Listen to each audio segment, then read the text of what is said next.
संविधान के पिछले क्लास में हमने भाग 11 समाप्त किया था। आज हम लोग जो है संविधान के भाग 12 के बारे में चर्चा करेंगे। भाग 12 में है वित्त, संपत्ति, समुदाय एवं वाद। क्या है भाग 12 में? वित्त, संपत्ति, समुदाय एवं वाद। ठीक है, और ये अनुच्छेद नंबर 264 से 300A तक बताया गया है। क्लियर है? तो भाग 12 जो है वित्त, संपत्ति, समुदाय एवं वाद अनुच्छेद नंबर 264 से लेकर 300A तक है। इसको हम एक एक करके डिस्कस करेंगे। तो बात करते हैं अनुच्छेद नंबर 264 का। अनुच्छेद नंबर 264 जिसमें लिखा है निर्वचन। जिसमें क्या लिखा है? निर्वचन, अर्थात ये वर्तमान में समाप्त हो गया है। इसमें ये लिखा हुआ है कि अनुच्छेद नंबर 280 में जो वित्त आयोग है ना, अनुच्छेद नंबर 80 में जो वित्त आयोग गठित है वो, इसमें जो वित्त आयोग है वो उसी से अभिप्रेरित है। ठीक, इसको और अच्छे समझते हैं। जब भारत आज़ाद हुआ, भारत में राज्यों का गठन किया गया, एकीकरण किया गया, तो भारत के राज्यों को दो भाग में बांटा गया था। ठीक है, ऐसा ए राज्य, बी राज्य, सी राज्य और डी राज्य। उसके बाद 1950 में एकीकरण करके इनको राज्य कहा गया और इनको क्या कहा गया? केंद्र शासित प्रदेश कहा गया। इन्हीं राज्यों के लिए जो वित्त आयोग बताया गया था, जो अनुच्छेद नंबर 280 में है, वैसे ही 264 में इन राज्यों के लिए बताया गया था। लेकिन 7वां संविधान संशोधन 1956, ये राज्य खत्म हो गए, ये प्रांत खत्म हो गए, सीधे नए राज्यों का गठन हो गया है ना, और ये खत्म हो गया तो इसके तहत इस अनुच्छेद को भी क्या कर दिया गया? समाप्त कर दिया गया। तो इस तरह जब भारत आज़ाद हुआ उस समय ये 4 प्रकार के राज्य होते थे, प्रांत और केंद्र शासित प्रदेश होते थे। उन्हीं के लिए अनुच्छेद नंबर 264 में अनुच्छेद नंबर 280 के जैसे वित्त आयोग गठन किया गया था, जो वर्तमान में क्या हो गया है? समाप्त हो गया है। क्लियर है? तो ये था अनुच्छेद नंबर 264। बात करते हैं अनुच्छेद नंबर 265 का। अनुच्छेद नंबर 265 में है संचित। अनुच्छेद नंबर 265 में लिखा है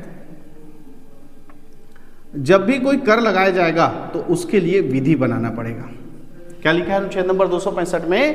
कि विधि के प्राधिकरण है ना, विधि के प्राधिकार के बिना करों का अधिरोपण ना किया गया है ना, ना किया जाना। क्या लिखा है? कि विधि के प्राधिकार के बिना करों का अधिरोपण ना किया जाना। यानी जब भी आपको कोई भी टैक्स लगाना है तो उसके लिए पहले आपको क्या बनाना पड़ेगा? कानून बनाना पड़ेगा।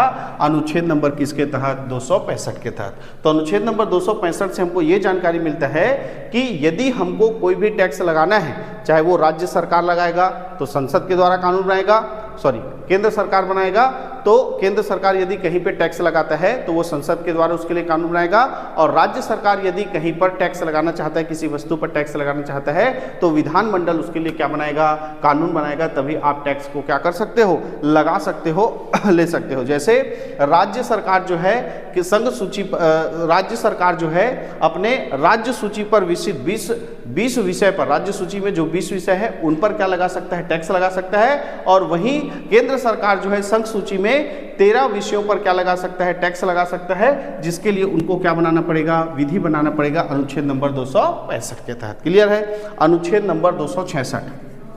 अनुच्छेद नंबर 266 बताता है संचित निधि के बारे में। संचित निधि।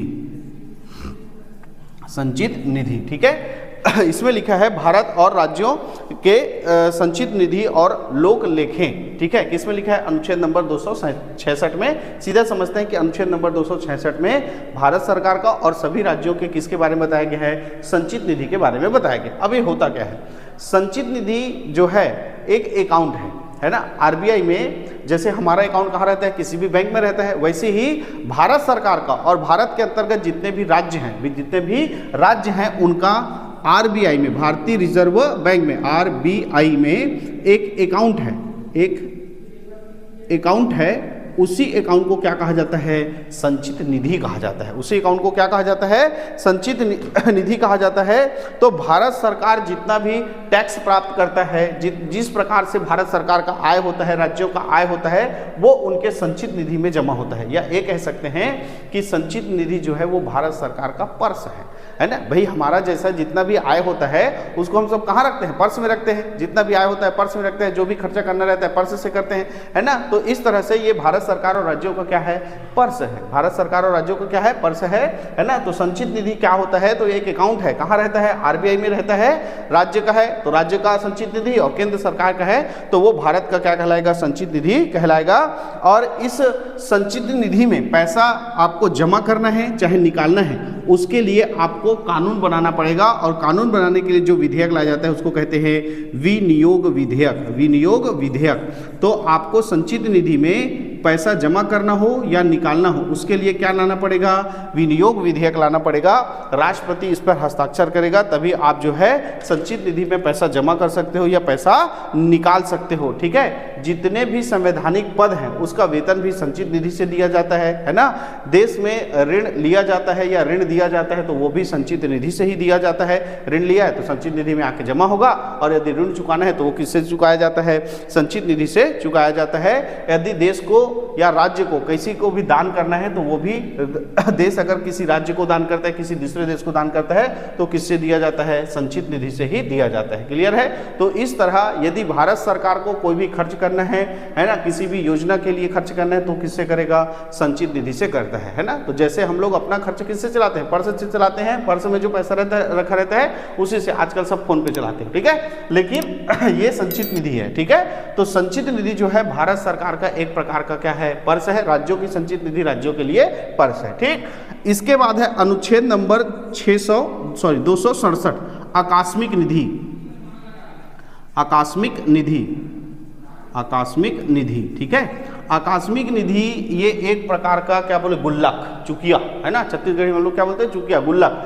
हम लोग जो है अपने फ्यूचर में कोई मुसीबत आ जाए है ना, किसी प्रकार का बड़ा योजना है, उसके लिए हम लोग जो है अपना पैसा बचा बचा के किस में रखते हैं, गुल्लक में रखते हैं ना, चुकिया में रखते हैं। तो उसी तरह भारत सरकार भी या राज्य सरकार भी अपने मुसीबत के लिए एक अकाउंट एक्स्ट्रा बना के रखता है आरबीआई में, जिसको क्या कहा जाता है, आकस्मिक निधि कहा जाता है। जिसको क्या कहा जाता है, आकस्मिक निधि। इसमें 500 करोड़ की राशि रखी रहती है। इसमें हमेशा संचित निधि से निकालकर आकस्मिक निधि में कितना पैसा, 500 करोड़ का पैसा रखा रहता है। यदि कोई इमरजेंसी आ गया, देखो ये संचित निधि का पैसा किससे लिखेगा, विनियोग विधेयक से निकलेगा। और विनियोग विधेयक कब लाया जाएगा, जब संसद सत्र में होगा। अब संसद सत्र में नहीं है, लेकिन देश में ऐसा कोई इमरजेंसी आ गया, राज्य में ऐसा कोई इमरजेंसी आ गया जिससे पैसे की आवश्यकता है, तब पैसा जो है राष्ट्र के लिए राष्ट्रपति, देश के लिए राष्ट्रपति और राज्य के लिए राज्यपाल जो है आकस्मिक निधि से पैसा निकालकर उपयोग करता है। और जब संसद का सत्र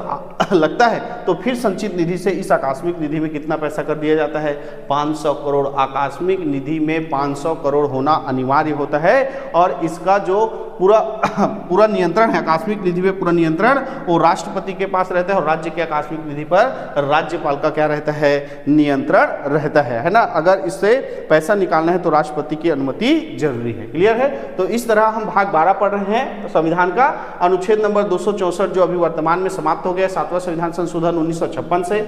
अनुच्छेद नंबर 265 में यह बताया गया है कि कोई भी टैक्स लगाने के लिए कानून बनाना अनिवार्य है ना।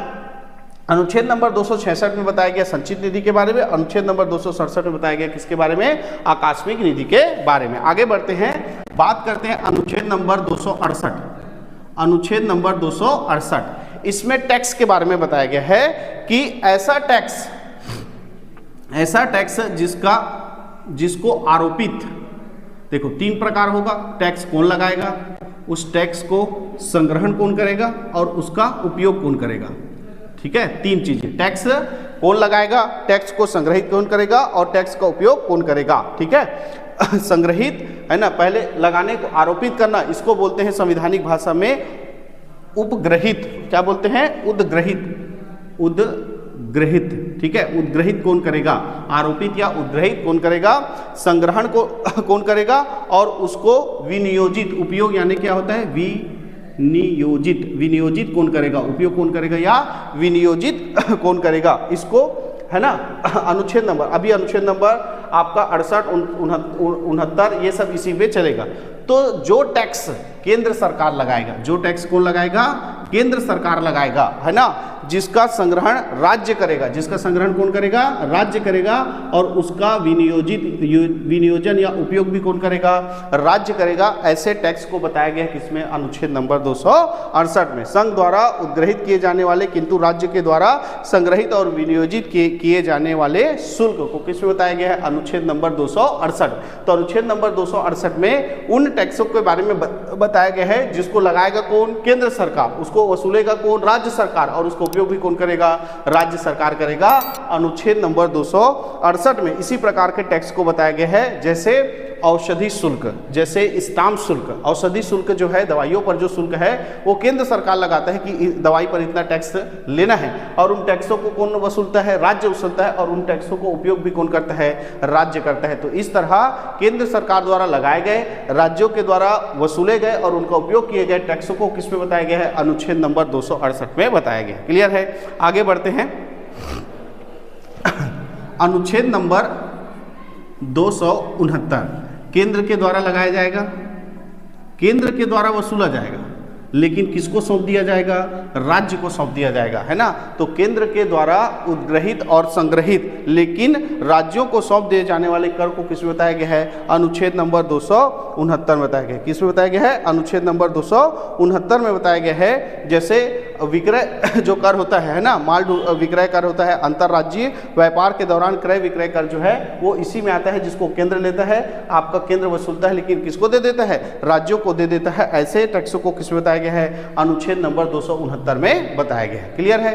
तो अनुच्छेद नंबर 68 और 69 दोनों सेम सेम है, लेकिन थोड़ा सा अंतर है। दोनों में टैक्स कौन लगाता है, केंद्र सरकार, लेकिन वसूलता 68 में राज्य है और 69 में केंद्र है, और उपयोग दोनों को कौन करता है, राज्य करता है। क्लियर है। चलिए आगे बात करते हैं अनुच्छेद नंबर 269 का, अनुच्छेद नंबर 269 का, ठीक है। इसमें है GST, good and service tax, है ना, गुड एंड सर्विस टैक्स, ठीक है। अनुच्छेद नंबर 269 का में क्या है, गुड एंड सर्विस टैक्स। ये मूल संविधान में नहीं था, इसको 101वां संविधान संशोधन, 101वां संविधान संशोधन सन 2016, 101वां संविधान संशोधन सन 2016 के द्वारा इसको जोड़ा गया, गुड एंड सर्विस टैक्स। और गुड एंड सर्विस टैक्स जो अनुच्छेद नंबर 269 में अंतरराज्यीय क्रय विक्रय है, उनको छोड़कर जो भी बच जाता है उसको अनुच्छेद नंबर 269 का के तहत किस में रखा गया है, जीएसटी में रखा गया है। और इसमें जो है केंद्र सरकार जो है इसको लगाता है, जीएसटी को कौन लगाता है, केंद्र सरकार लगाता है, और इसको केंद्र सरकार वसूलता है। कौन वसूलता है, केंद्र सरकार वसूलता है, लेकिन जीएसटी को केंद्र और राज्य के बीच क्या कर दिया जाता है, बांट दिया जाता है। किसके द्वारा, जीएसटी परिषद के द्वारा। किसके द्वारा बांट दिया जाता है, जीएसटी परिषद। एक जीएसटी परिषद बनाया जाएगा और जीएसटी से जितना भी पैसा आएगा उसको केंद्र और राज्य के बीच बांट दिया जाएगा। ऐसा लिखा है किसमें, अनुच्छेद नंबर 269 का में। क्लियर है। तो 269 का समझ में आ गया कि अनुच्छेद नंबर 269 में जो माल है ना, गुड एंड सर्विस, मतलब गुड एंड सर्विस बचा है ना, माल और सेवा जो है उसको छोड़कर जो भी अन्य माल और सेवा बचता है उन पर टैक्स जो है केंद्र सरकार लगाएगा, केंद्र सरकार वसूलेगा, और जीएसटी परिषद के तहत केंद्र और राज्य में क्या कर दिया जाएगा, बांट दिया जाएगा। ऐसा लिखा है किसमें, अनुच्छेद नंबर 269 में। क्लियर है। अगला बात करते हैं अनुच्छेद नंबर 270, अनुच्छेद नंबर 270, ठीक है। इसमें लिखा है उद्ग्रहित कर और उनका संघ तथा राज्य के बीच वितरण, ठीक है। केंद्र द्वारा लगाया गया जो भी टैक्स है, केंद्र द्वारा लगाया गया टैक्स, लगाए जाने वाले तथा एकत्रित किए जाने वाले किंतु केंद्र और राज्य में बांट दिए जाने वाले करों को किसमें बताया गया है, अनुच्छेद नंबर 270 में। क्लियर है। इसको छोड़कर अगर कोई और टैक्स बचता है जिसको केंद्र सरकार लगाता है, केंद्र सरकार वसूलता है, और उसको केंद्र और राज्य में क्या कर दिया जाता है, बांट दिया जाता है, केंद्र और राज्य में बांट दिया जाता है। देखो इसमें केंद्र लगाएगा अनुच्छेद नंबर 68 में, 69 में भी केंद्र लगाएगा, 70 में भी केंद्र लगाएगा। 68 में राज्य वसूलेगा, 69 में केंद्र वसूलेगा, 70 में भी केंद्र वसूलेगा। लेकिन इन दोनों का उपयोग 68 और 69 में जो भी टैक्स लगेगा उसका उपयोग कौन करेगा? राज्य। लेकिन 70 के तहत वो वस्तुओं पर टैक्स के बारे में बताया गया है जिसको केंद्र लगाएगा, केंद्र वसूलेगा, लेकिन केंद्र और राज्य में बांट दिया जाएगा। ऐसा को कहाँ बोला गया है? अनुच्छेद नंबर 270 में बोला गया है। और संघ सूची के जितने भी विषयों पर टैक्स लगाया जाता है, अधिकतर जितने विषयों पर टैक्स लगता है संघ सूची के, वे सब इसी 270 के तहत आते हैं। क्लियर है? अनुच्छेद नंबर 268 में स्टाम्प शुल्क, औषधि शुल्क आ जाता है। स्टाम्प शुल्क और औषधि शुल्क, औषधि टैक्स या औषधि शुल्क, इस पर कौन टैक्स लगाता है? केंद्र लगाता है, राज्य वसूलता है और इसका उपयोग कौन करता है? राज्य सरकार करता है। अनुच्छेद नंबर 69 में जो ये आ जाता है आपका अंतर्राज्यीय क्रय विक्रय, अंतर्राज्यीय क्रय विक्रय, अनुच्छेद नंबर 269। इस 269 के बाद जितना भी गुड एंड सर्विस टैक्स है, माल एवं सेवा कर, वो सब किस में आ जाता है? अनुच्छेद नंबर 269 का में आ जाता है, जिसको जीएसटी कहा जाता है। इसके बाद जो बच जाता है अनुच्छेद नंबर 270 संघ सूची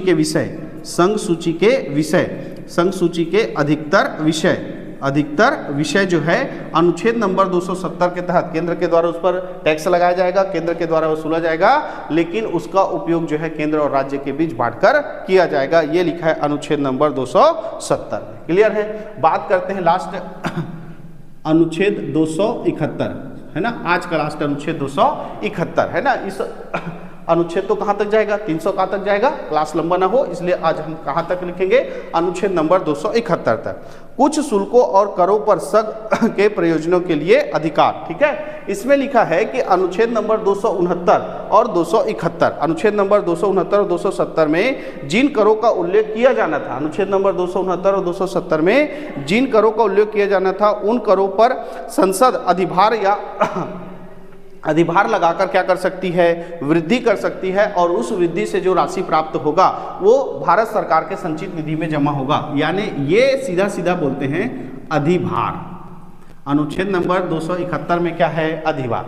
जैसे किसी वस्तु पर आपने टैक्स लगाया, जैसे हमने कहा कि कोई वस्तु 100 रुपए की है, इस पर हमने 1% टैक्स लगाया, है ना। 10% टैक्स लगा दो, कितना? 10% टैक्स लगा लिए तो कितना हो गया? 110। अब इस टैक्स पर और हम 1% का अधिभार लगा रहे हैं, 1% का, 2% का, 10% का, और क्या लगा रहे हैं? अधिभार लगा रहे हैं, तो वो और प्लस होगा अनुच्छेद नंबर 271 के तहत। तो अनुच्छेद नंबर 269 और 270 में जो भी वस्तु को वर्णन किया गया है ना, अनुच्छेद नंबर 69 और 270 में जिन करों का उल्लेख किया गया है, संसद उस पर क्या लगा सकता है? अधिभार लगा सकता है, और अधिभार से जो शुल्क प्राप्त होगा वो भारत सरकार के कहाँ? संचित निधि में जमा होगा। क्लियर है? लेकिन राज्य सूची पर जो कर लगेगा, राज्य सूची पर जो कर लगेगा और उससे जो राजस्व प्राप्त होगा वो जो है राज्य के संचित निधि में जाकर जमा होगा, है ना। राज्य सूची के कर जो आता है, जो राजस्व आता है, वो उस पर अधिकार किसका होता है? राज्य का होता है। केवल केंद्र सूची पर जो केंद्र सूची या संघ सूची पर जो शुल्क या टैक्स आता है वो किस पर अधिकार होता है? भारत सरकार का अधिकार होता है। लेकिन राज्य सूची पर जो भी राजस्व आएगा उस पर अधिकार किसका होगा? राज्य का होगा। ठीक है, ठीक। इसके बाद अच्छा, अनुच्छेद नंबर 272 ये वर्तमान में क्या हो गया है? समाप्त हो गया। वर्तमान में इसको समाप्त कर दिया गया है। 80वां संविधान संशोधन सन 2000 के द्वारा इसको क्या कर दिया गया है? समाप्त कर दिया गया है। तो क्लास को लंबा नहीं खींचते हैं, है ना। बाकी के अनुच्छेद को हम लोग आगे की क्लास में देखेंगे। तो आज के लिए इतना ही रखते हैं, बाकी देखेंगे कल।